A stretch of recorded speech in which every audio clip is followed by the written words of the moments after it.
خیلی سلام علیکم. بال بگیرم، گردن بگیرم، مرغ بگیرم، یا حالا ببینم با پولم چی میشه. امشب میمان دارم و باید راه ببرم ده.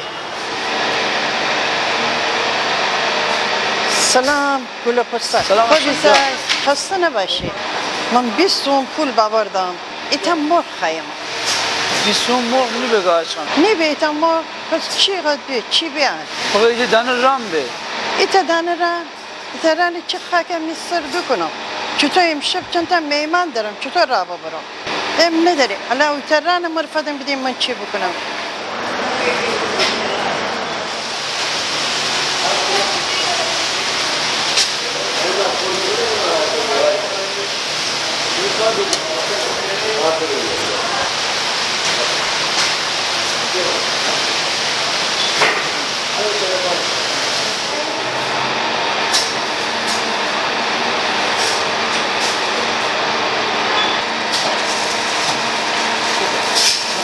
ممنوع. های تران بگوست. بیا بنگر پریشان حالم ای مرغ. من امشب چند تا مهمان دارم ای مرغ. بگویم از گرانی تو یا گوشت چه پیش میهمان بگذارم ای مرغ. حسن بود گرانی ماه به ماه بود. من امشب قدر او میدانم ای مرغ. شد الان گرانی ساعت به ساعت. دو چشمانم به ساعت دارم ای مرغ. چقدر سبزی عدس و ماش بخوریم شکم پر نفخ و پر درد دارم ای مرغ.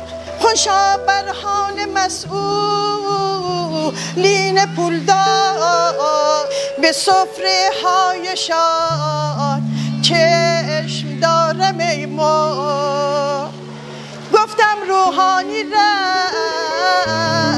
ایران بهشت جهنم شد برام تب دارم ای مرغ.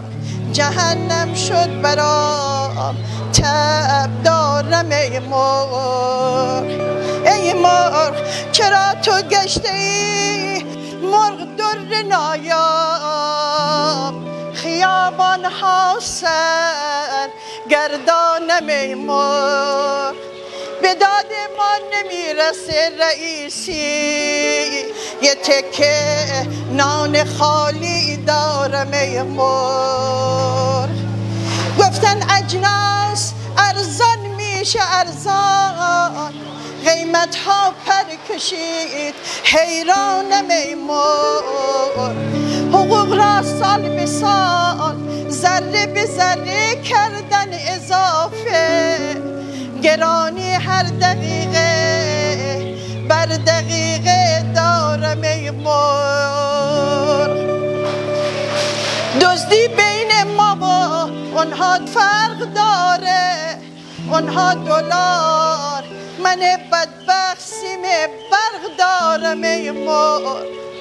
چرا هیچ کس به فکر خلق نیستن دگر از زندگی بیزارم ای مرغ. دگر از زندگی بیزارم ای مرغ. الان مهمان زنگ خانه را زد یه جایی واسه مخفی دارم ای مرغ. یه جایی واسه مخفی دارم ای مرغ.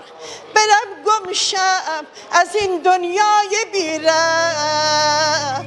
دل زخمی و مسکین دارم ای مرغ.